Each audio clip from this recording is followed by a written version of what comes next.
나는 한산희 씨, 가문의 대고모. 집안 사람들에게는 그저 윤 여사라 불리는 78배 늙은이다. 내 인생의 대부분은 이 가문의 영광과 그늘을 함께 지켜보는 것으로 채워졌다.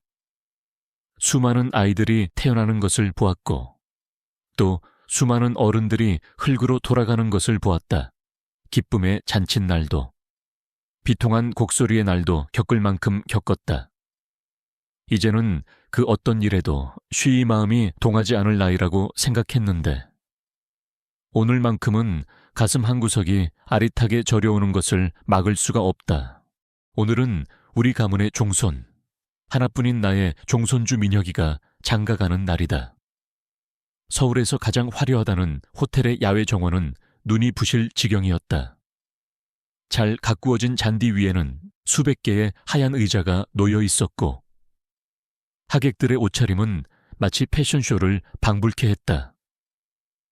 공기 중에는 값비싼 향수 냄새와 축복이라는 이름으로 포장된 가식적인 웃음소리가 뒤섞여 떠다녔다. 모든 것이 완벽했다. 너무나도 완벽해서 오히려 비현실적으로 느껴질 정도였다. 나는 맨 앞줄, 가문의 가장 어른이라는 상징적인 자리에 앉아 저 멀리 단상 위에 서 있는 민혁이를 바라보았다. 흠잡을 데 없이 잘생긴 얼굴, 이탈리아에서 맞춰온 최고급 턱시도, 그리고 조금의 흐트러짐도 없는 자세. 민혁이는 누가 보아도 이 가문의 완벽한 후계자였다. 하지만 내 눈에는 그저 잘 만들어진 조각상처럼 보일 뿐이었다. 굳게 담은 입술과 먼 곳을 응시하는 듯한 공허한 눈빛. 저 아이는 지금 행복할까? 민혁이는 태어날 때부터 종손이라는 굴레를 쓰고 태어났다. 제 이름으로 불리기보다 한산희 씨 가문의 대를 이을 아들로 먼저 불렸다. 제 감정을 표현하는 법 대신 가문의 체면을 지키는 법을 먼저 배웠고, 제 꿈을 꾸기보다 가문의 기대를 만족시키는 법을 먼저 익혔다. 오늘 이 결혼식 역시 그 아이의 인생에 주어진 또 하나의 의무일 뿐이라는 것을 나는 잘 알고 있었다. 상대는 국내 굴지의 재벌가 막내딸. 사랑이 아니고 가문과 가문이 맺는 계약. 그것이 오늘 이 화려한 결혼식의 본질이었다. 내 옆에 앉은 민혁이의 어미, 나의 조카 며느리는 연신 부채질을 하며 하객들의 인사에 답하느라 여념이 없었다. 그녀의 얼굴에는 만족감과 자부심이 가득했다. 이 결혼을 성사시키기 위해 얼마나 애를 썼는지 알기에 나는 그저 씁쓸하게 입을 다물었다. 저들은 모를 것이다. 저 화려한 무대 뒤에 숨겨진 아이의 희생을. 아니, 어쩌면 희생이라고조차 생각하지 않을 것이다. 그것이 이 가문 사람들이 살아가는 방식이었으니까 문득 수십 년 전 나의 결혼식이 떠올랐다. 나 역시 얼굴도 모르는 남자에게 시집을 왔다. 가문을 위해, 집안 어른들의 결정에 따라. 그때 내 나이 겨우 20이었다.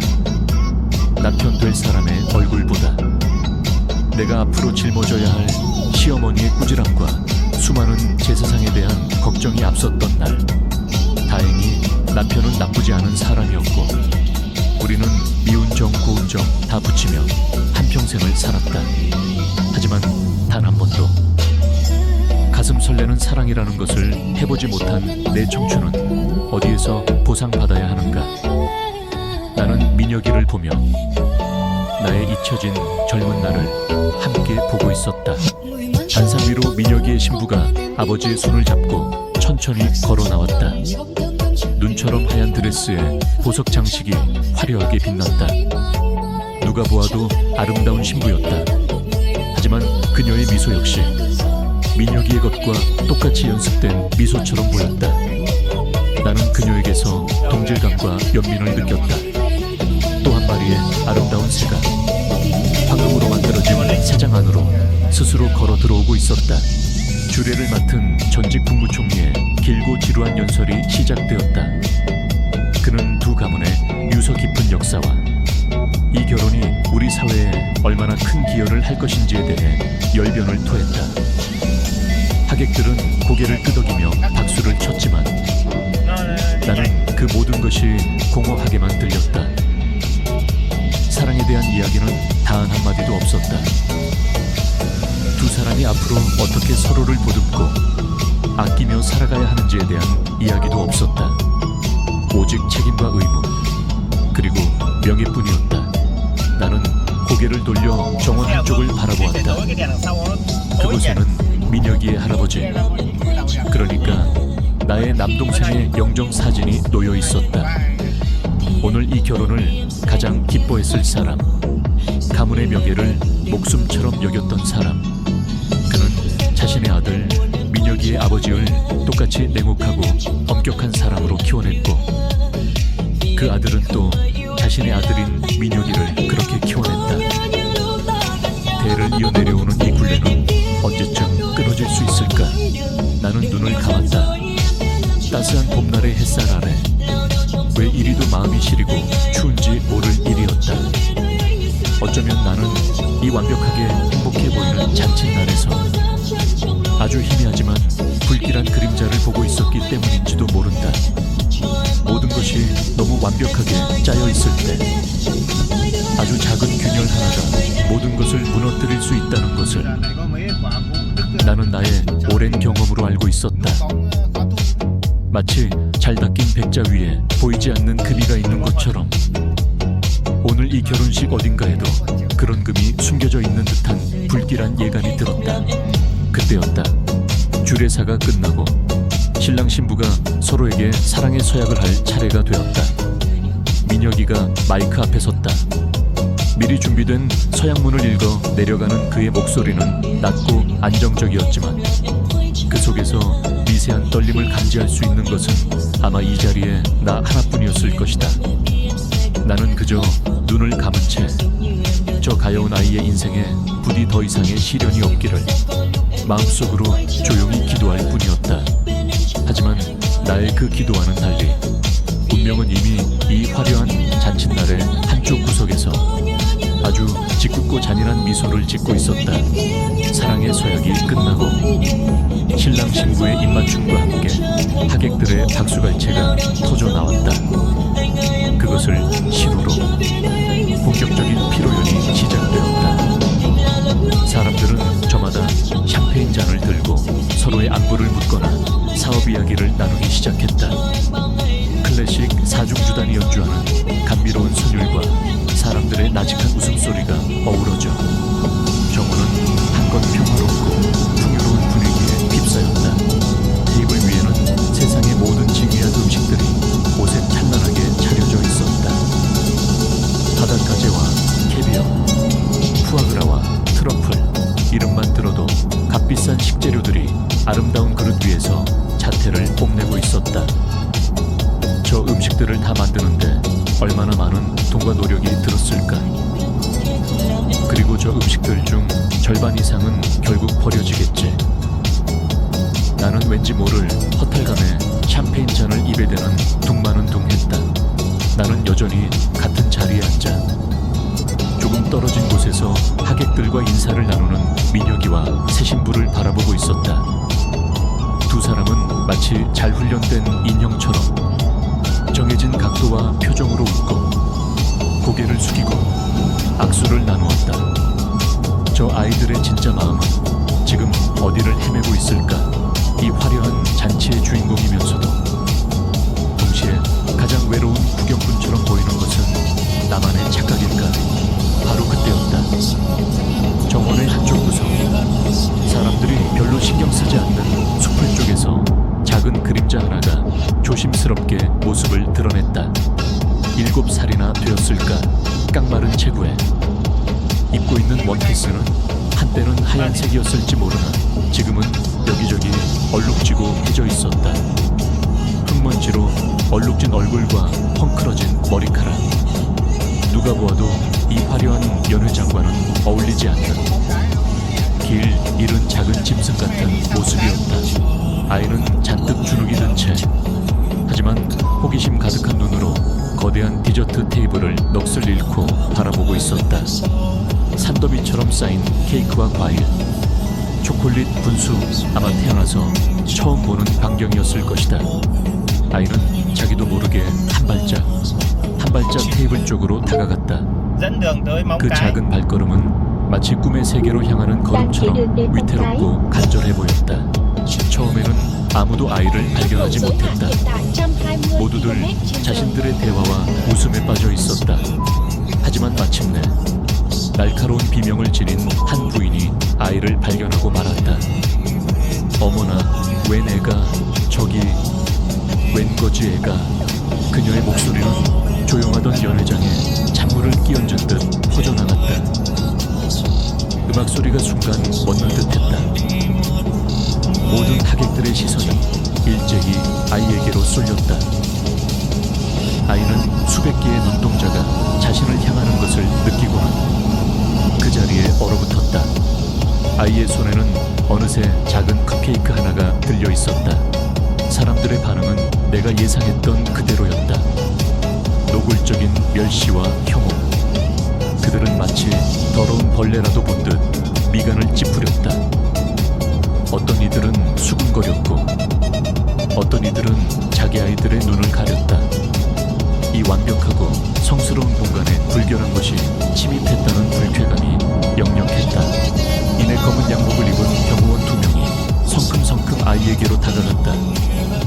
아이는 자신보다 2배는 더 큰 남자들이 다가오자 겁에 질려 뒷걸음질 쳤다. 하지만 손에 쥔 컵케이크는 놓지 않았다.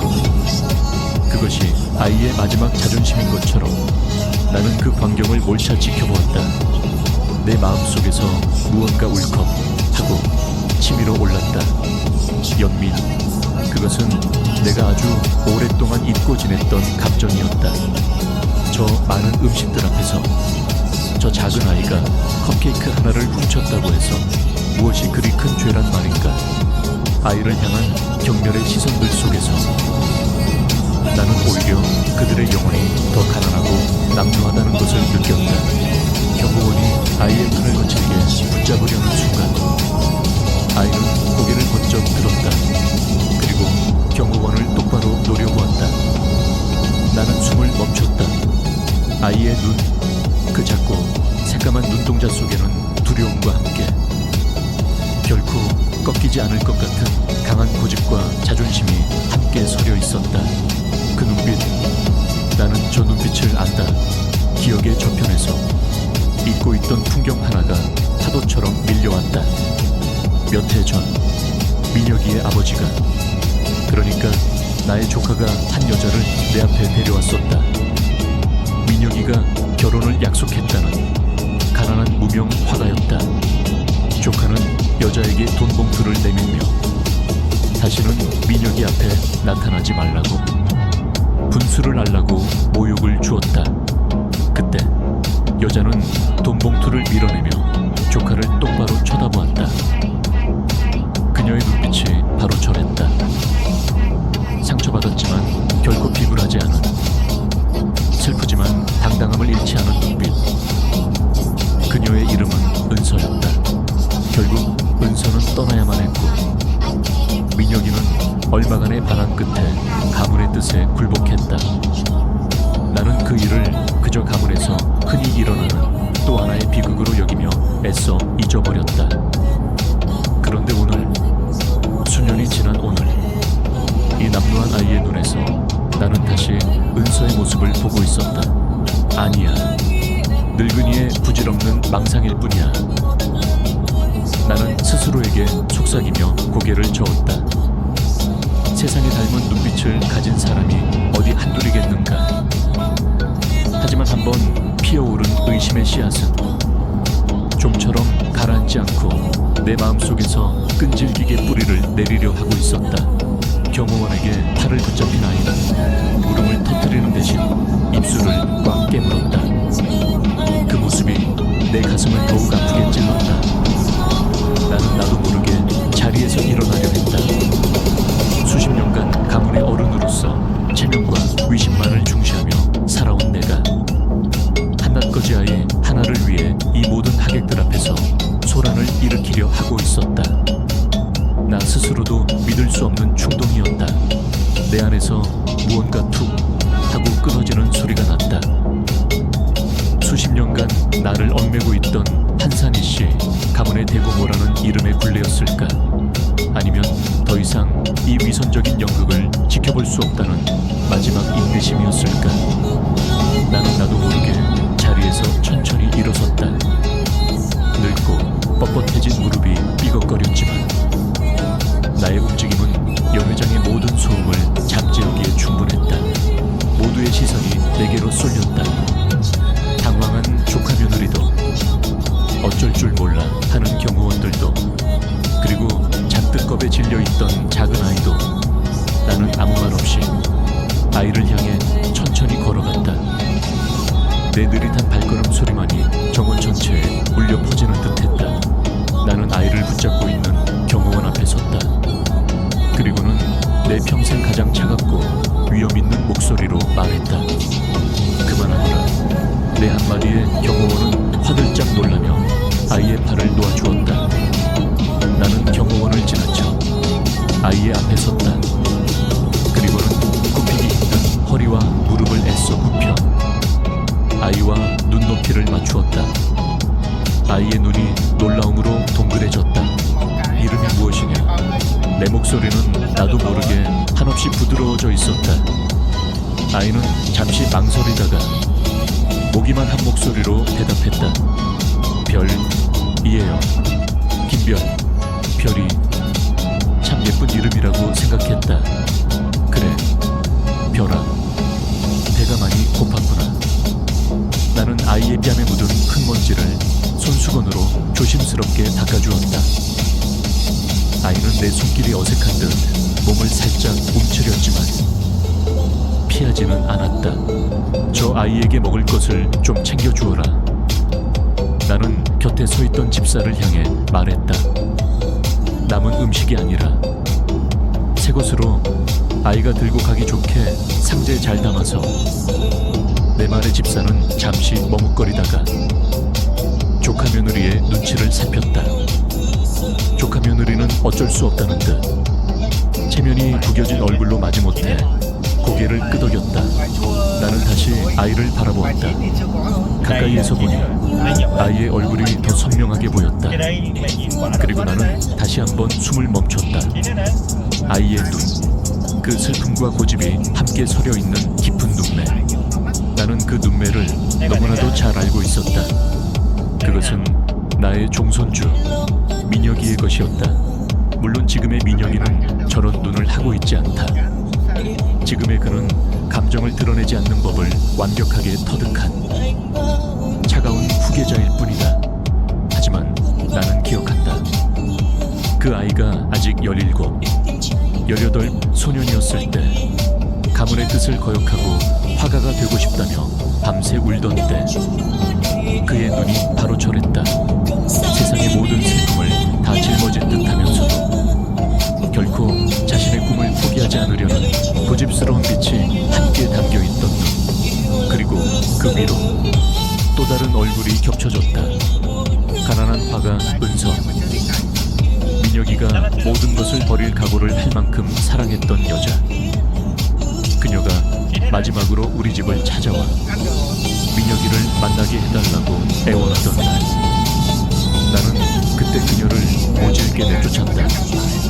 그때 그녀의 눈빛 역시 바로 저 아이의 눈빛과 똑같이 슬프고 또렷했다. 민혁이의 슬픔과 은서의 고집, 전혀 어울릴 것 같지 않은 두 가지가 저 작은 아이의 얼굴 안에 기묘하게 공존하고 있었다.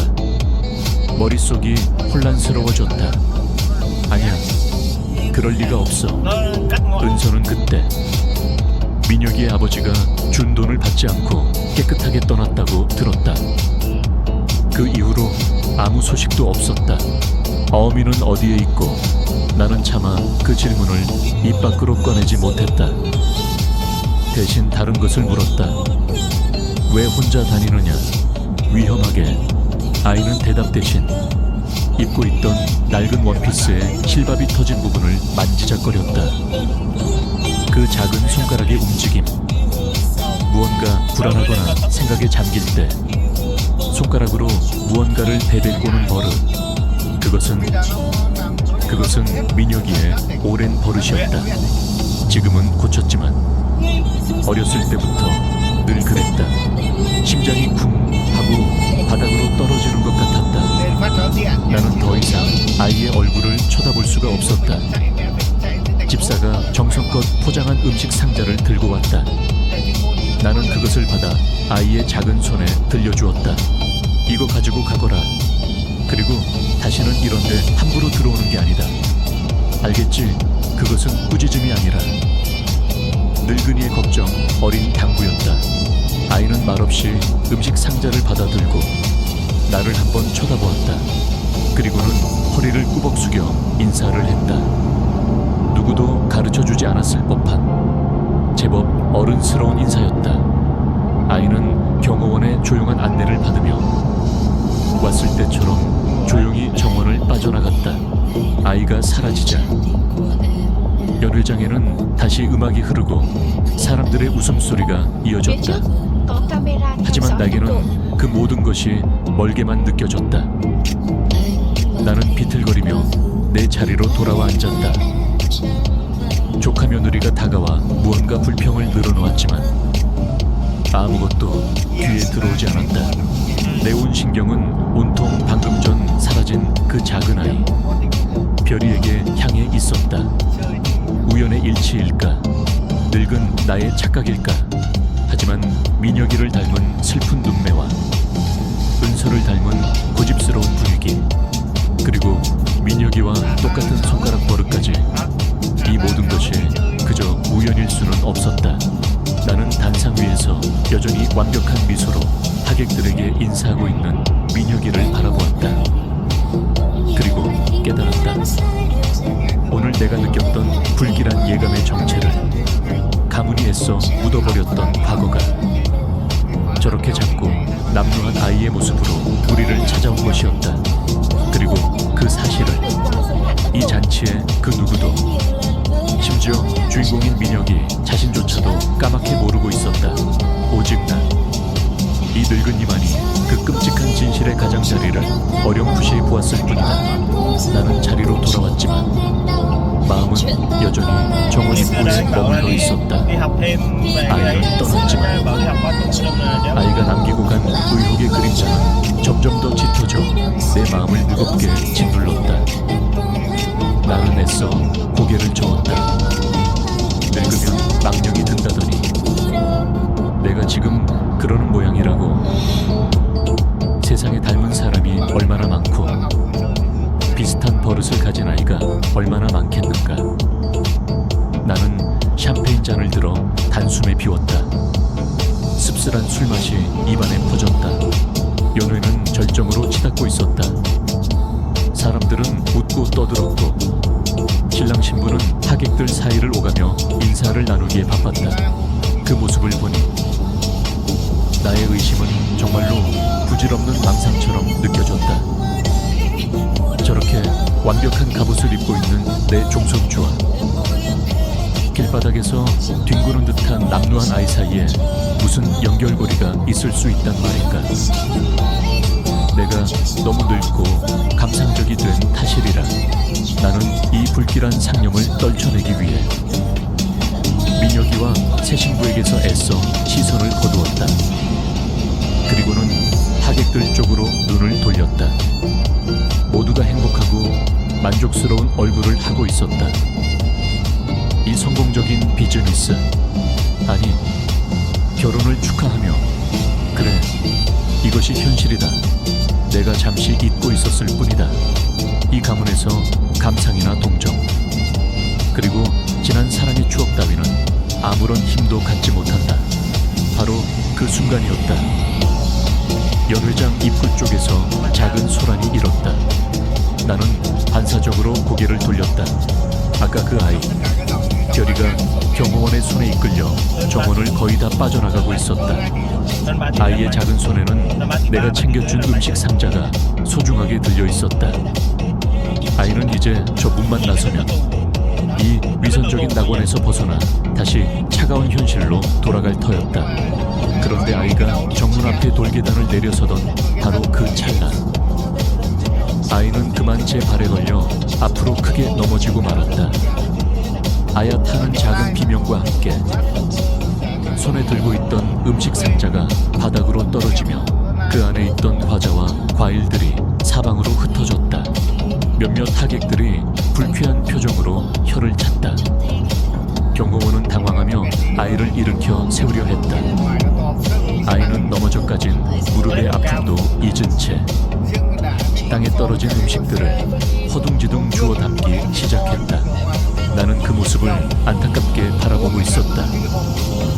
그런데 음식 상자가 떨어지는 소란스러운 소음 속에서 유난히 맑고 날카로운 소리 하나가 내 귓전을 파고들었다. 쨍그랑 무언가 작고 단단한 것이 돌바닥에 부딪히며 내는 소리였다. 그 소리와 함께 아이의 낡고 해진 소매 아래에서 푸른빛을 띤 작은 물체 하나가 굴러나왔다. 그것은 돌바닥 위를 또르르 굴러가다 내 자리에서 그리 멀지 않은 곳에 멈춰 섰다. 그것은 옥팔찌였다. 나는 내 눈을 의심했다. 심장이 멎는 것 같았다. 아이는 흩어진 음식도 내팽개치고 겁에 질린 표정으로 팔찌를 향해 기어가기 시작했다. 마치 세상에서 가장 소중한 것을 잃어버린 사람처럼. 그것은 평범한 옥팔찌가 아니었다. 우리 한산희 씨 가문의 며느리들에게 대대로 내려오는 한 쌍의 비추인 팔찌 중 하나였다.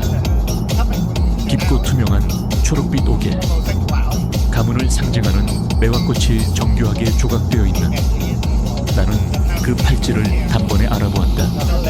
왜냐하면 그 팔찌는 수십 년 전 내가 직접 내 며느리에게, 즉 민혁이의 어머니에게 물려주었던 것이기 때문이다. 그리고 민혁이의 어머니는 그것을 다시 자신의 아들인 민혁에게, 미래의 아들에게 주라며 건넸다. 그런데 그 팔찌가 왜 저 아이의 손목에? 아니다. 민혁이는 그 팔찌를 미래의 아내에게 주지 않았다. 나는 기억하고 있었다. 몇 년 전 민혁이가 은서라는 아이와 헤어지기 직전 나를 찾아와 무릎을 꿇고 빌었던 나를 제발 이 팔찌를 은서에게 주게 해달라고, 자신의 사랑의 증표로 간직하게 해달라고 애원했었다. 나는 그때 가문의 보물을 그런 근본 없는 아이에게 줄 수 없다며 모질게 거절했었다. 하지만 민혁이는 끝내 내 방에서 그 팔찌 한 짝을 몰래 가져가 버렸다. 그리고 나는 그 사실을 알면서도 아들을 향한 마지막 명민으로 눈 감아 주었다. 그 팔찌가 지금 저기 바닥에 떨어져 있었다. 그 소란과 아이의 움직임은 마침 근처에서 다른 하객과 인사를 나누던 민혁이의 시선도 사로잡았다. 민혁이는 무심코 고개를 돌렸다가 아이를, 그리고 아이가 필사적으로 주우려는 그 옥팔찌를 보았다. 그 순간 민혁이의 얼굴에서 모든 표정이 사라졌다. 완벽하게 유지되던 신랑의 미소, 가문의 후계자로서의 위엄, 모든 것이 산산조각났다. 그의 얼굴은 종잇장처럼 하얗게 질렸고 동공은 걷잡을 수 없이 흔들렸다. 그는 그 자리에 못 박힌 듯 꼼짝도 하지 못했다. 이 세상의 모든 시간과 소음이 오직 그와 그 작은 옥팔찌 사이에 멈춰버린 것 같았다. 그의 변화를, 그의 옆에 서 있던 새 신부와 장인, 장모될 사람들도 모두 눈치챘다. 그들은 영문을 모른 채 민혁이의 새하얀 얼굴과 바닥에 떨어진 팔찌를 번갈아 쳐다볼 뿐이었다. 연회장을 가득 채웠던 사람들의 웃음소리가 서서히 멎어갔다. 음악도 멈췄다. 정원에는 어색하고 무거운 침묵만이 내려앉았다. 아이는 마침내 팔찌를 손에 쥐었다.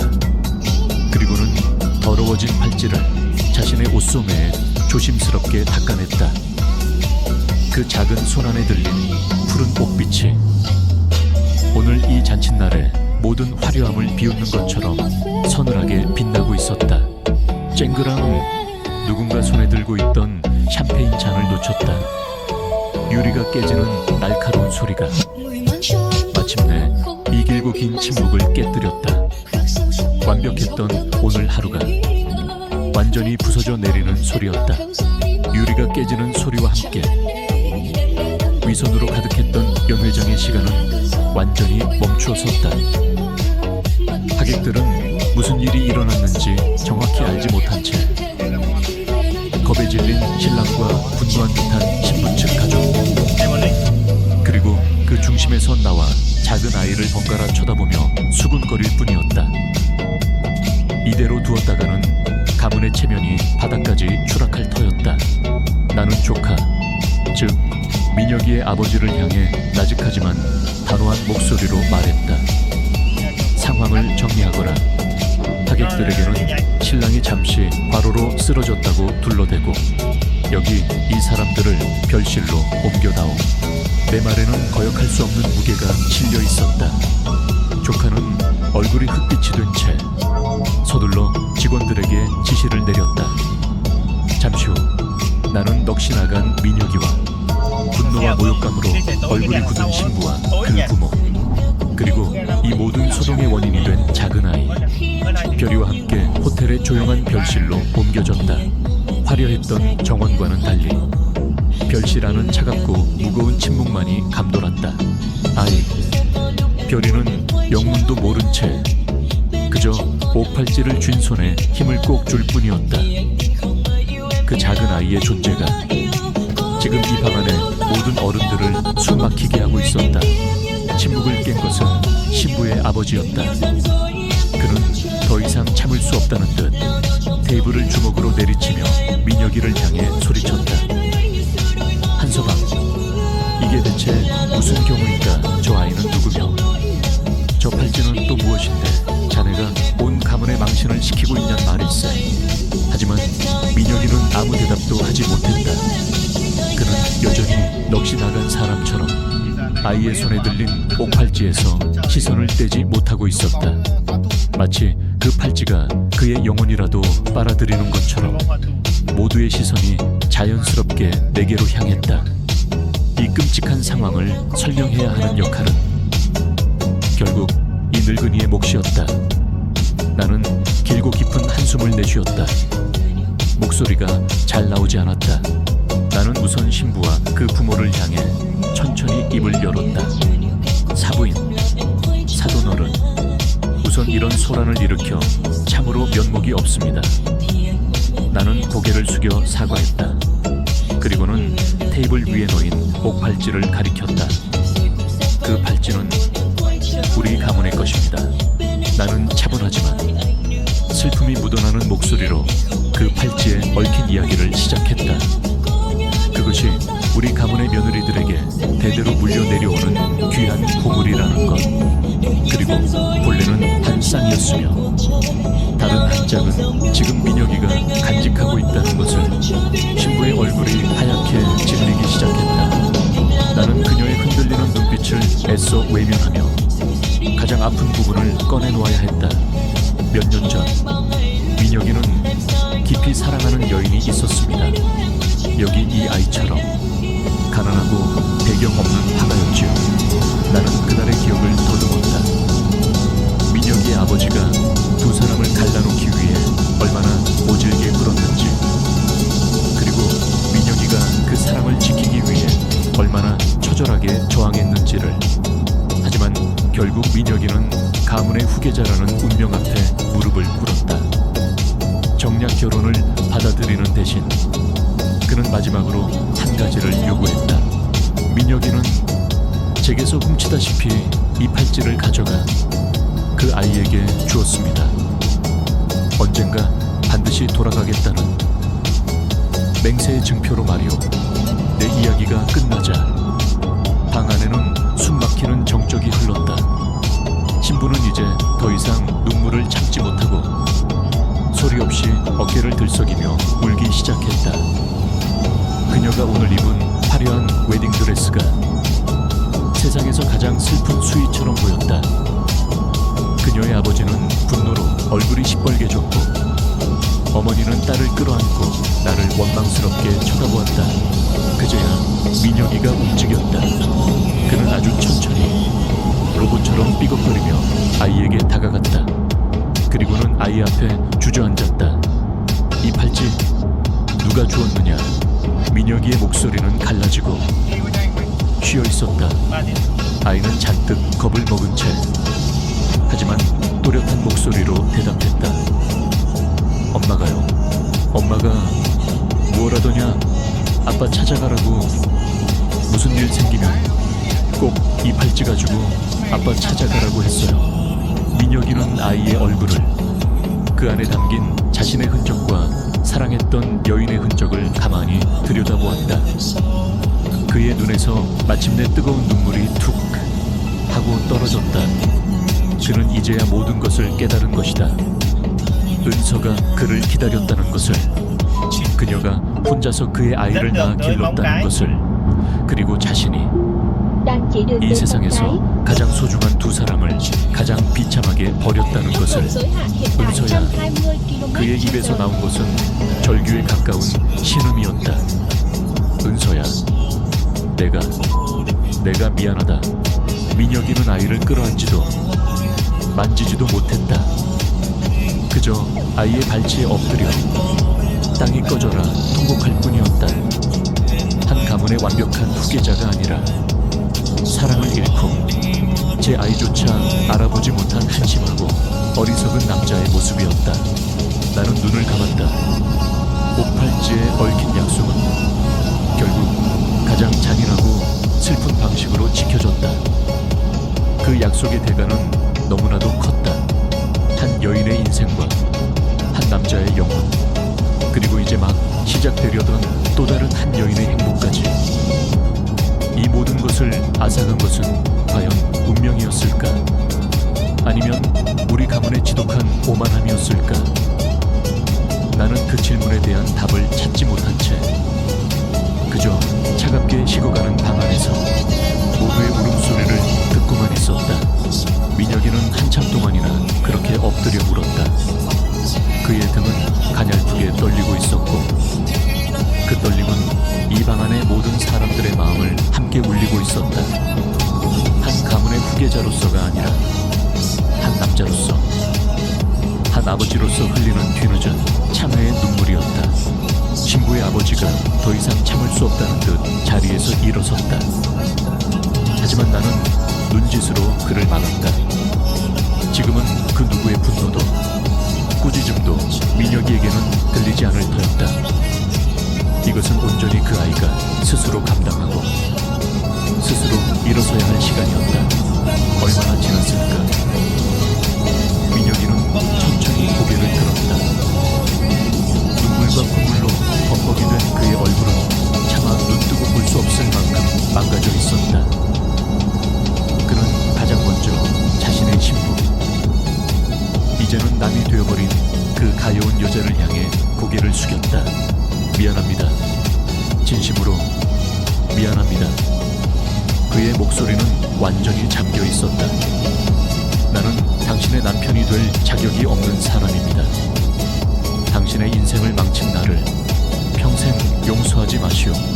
그리고 그는 나를, 이어서 신부의 부모님을 향해 천천히, 하지만 모든 것을 내려놓은 듯한 목소리로 자신의 과거를 고백하기 시작했다. 그것은 내가 어렴풋이 짐작했던 것보다 더 깊고 아픈 이야기였다. 그는 은서를 얼마나 사랑했는지, 그녀의 자유로운 영혼과 재능을 얼마나 동경했는지에 대해 이야기했다. 그녀와 함께 있을 때만이 그는 한산희 씨 가문의 종손이 아니라 그저 한민혁이라는 한 사람으로 존재할 수 있었다고 했다. 그녀는 그의 유일한 구원이자 안식처였다. 그는 아버지의 강압적인 반대와 가문을 버릴 수 없었던 자신의 비겁함에 대해서도 숨김없이 털어놓았다. 아버지를 탓할 수만은 없습니다. 결국 마지막 순간에 그녀의 손을 놓아버린 것은 저였으니까요. 그는 말했다. 저는 사랑 대신 의무를, 그리고 제 영혼 대신 가문의 명예를 택했습니다. 그 이후로 단 하루도 온전한 저 자신으로 살아본 적이 없습니다. 그의 고백을 듣는 동안 신부는 더 이상 울지 않았다. 그녀는 그저 텅 빈 눈으로 한때 자신의 남편이 될 뻔했던 남자의 망가진 영혼을 들여다보고 있었다. 그녀의 얼굴에는 분노나 원망 대신 깊은 슬픔과 연민이 서려 있었다. 어쩌면 그녀는 민혁에게서 가문의 굴레에 갇힌 자기 자신의 모습을 보고 있었는지도 모른다. 민혁이의 이야기가 끝났을 때 방 안에는 다시 침묵이 흘렀다. 그 침묵을 깬 것은 이 모든 어른들의 비극을 이해할 수 없다는 듯 맑은 눈을 끔뻑이고 있던 아이, 별이었다. 아이는 민혁이를 향해 조심스럽게 말했다. 아저씨, 울지 마세요.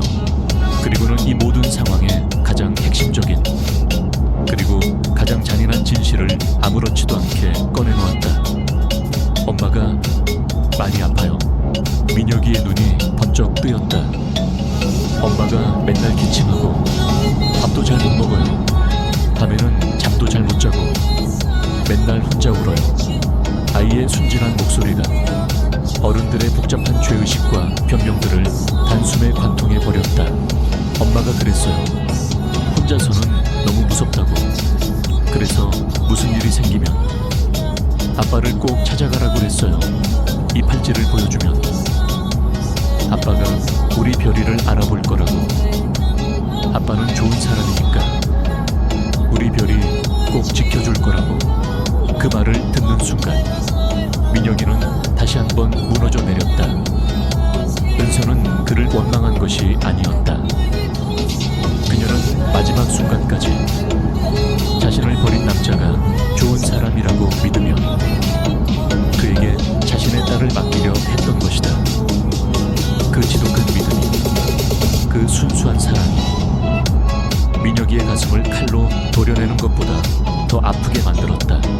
나는 조용히 눈을 감았다. 내 심장에서는 분노가 치밀어 올랐다. 민혁이를 향한 분노가 아니었다. 사람의 마음을 저울질하고 사랑을 거래의 수단으로 여기는 이 가문의 냉혹함에 대한 분노였다. 한 여인의 인생을, 한 아이의 운명을, 그리고 내 손주의 영혼까지 망가뜨린 이 지독한 전통에 대한 환멸이었다. 동시에 나는 이 방 안에 모든 이들이 가엽게 느껴졌다. 자신의 비겁함과 평생 싸워야 할 민혁이도, 인생의 가장 빛나는 날에 모든 것을 잃어버린 저 어린 신부도, 아무것도 모른 채 어른들의 죄를 짊어진 저 작은 아이도, 그리고 그 모든 비극의 시작을 알면서도 막지 못하고 방관자로 살아온 나 자신까지도, 우리는 모두 엇갈린 운명이라는 거대한 수레바퀴에 깔려버린 가여운 피해자들이었다. 이제 이 깨져버린 결혼식은 더 이상 중요하지 않았다. 한 여인이, 내 손주의 아이를 낳은 한 여인이 지금 어딘가에서 홀로 죽어가고 있다. 그것이 지금 우리 앞에 놓인 유일한 진실이었다. 민혁이의 통곡과 아이의 순진한 폭로 앞에 별실 안에 모든 어른들은 할 말을 잃었다. 이 끔찍한 비극의 실타래 속에서 누가 누구를 원망하고 탓할 수 있단 말인가. 가장 큰 분노와 모욕감을 느꼈을 신부의 아버지는 결국 아무 말도 하지 못한 채 자리에 주저앉았다. 그때 모두의 예상을 깨고 자리에서 일어선 것은 바로 신부였다. 눈물로 얼룩진 얼굴이었지만 그녀의 눈빛은 더 이상 슬픔이나 절망이 아니었다. 놀라울 정도로 맑고 단단한 결심이 서려 있었다. 그녀는 먼저 자신의 부모님을 향해 고개를 숙였다. 그리고는 민혁이를 향해 돌아섰다. 민혁 씨, 그녀는 이제 더 이상 그를 여보라고 부르지 않았다. 이 결혼은 없던 일로 하겠습니다. 그녀의 목소리는 조용했지만 그 안에는 강철 같은 의지가 담겨 있었다. 거짓 위에서 행복을 지을 수는 없겠지요. 저 역시 제 자신을 속이며 살고 싶지는 않습니다. 민혁이는 고개를 들어 그녀를 바라보았다. 그의 눈에는 미안함과 고마움이 뒤섞여 있었다. 신부의 아버지가 무언가 말을 하려 했지만 신부는 손을 들어 그를 막았다. 하지만 아버님, 어머님, 이대로 모든 것을 끝낼 수는 없습니다. 그녀는 방 안의 모든 사람들을 둘러보며 말했다. 한 여인이 아프다고 합니다. 그리고 저 아이는 엄마를 잃을지도 모릅니다. 이것은 이제 두 가문의 문제가 아니라 한 사람의 생명이 달린 문제입니다. 저도 제가 할 수 있는 최선을 다해 돕겠습니다. 나는 그 어린 신부의 모습에서 우리 가문의 그 누구에게서도 찾아볼 수 없었던 진정한 품위와 강인함을 보았다. 가문의 명예나 돈이 아니라 한 인간으로서의 도리를 택한 그녀의 결정에 나는 깊은 감동과 존경심을 느꼈다. 어쩌면 오늘 이 결혼식의 진정한 승리자는 모든 것을 잃은 것처럼 보이는 바로 저 아이인지도 몰랐다. 나는 조용히 신부에게 다가가 그녀의 손을 잡았다. 고맙다, 애기야. 정말로 고맙다. 그리고 나는 내 조카 민혁이의 아버지를 향해 돌아섰다. 그는 여전히 이 상황을 어떻게 수습할지, 사업적인 손실을 어떻게 메꿀지에 대한 생각뿐인 얼굴이었다. 너는 아직도 가문의 체면이 저 여인의 목숨보다 더 중하더냐? 나는 내 평생 가장 경멸적인 목소리로 물었다. 이 모든 일은 내가 가문의 가장 어른으로서 책임지겠다.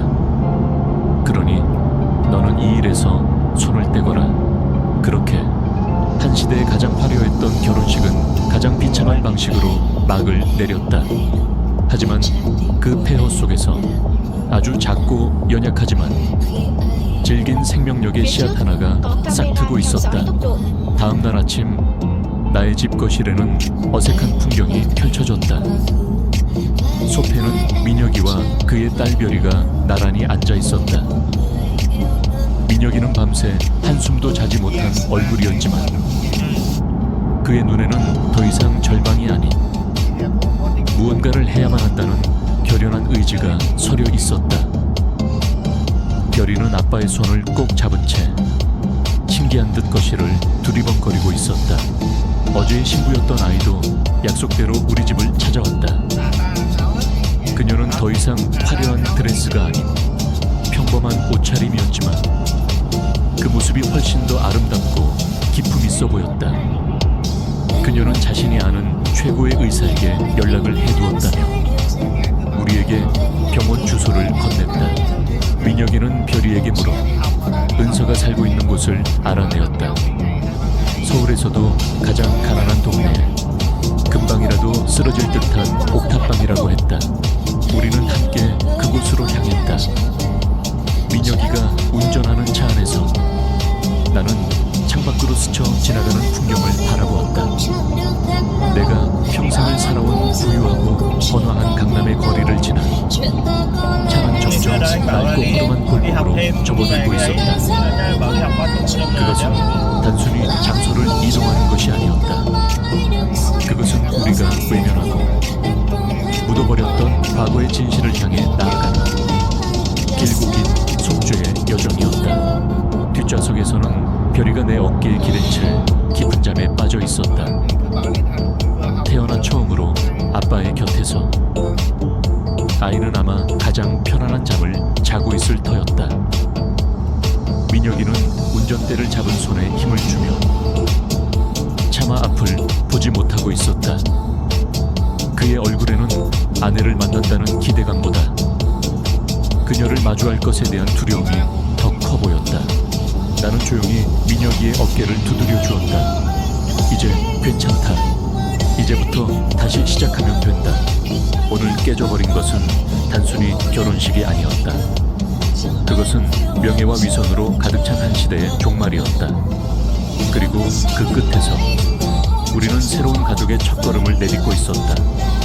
비록 상처투성이에 불안하고 초라한 시작일지라도 이것은 거짓이 아닌 진실된 삶을 향한 첫걸음이었다. 나는 잠든 별이의 머리를 쓰다듬으며 처음으로 마음속 깊은 곳에서부터 우러나오는 평온함을 느꼈다.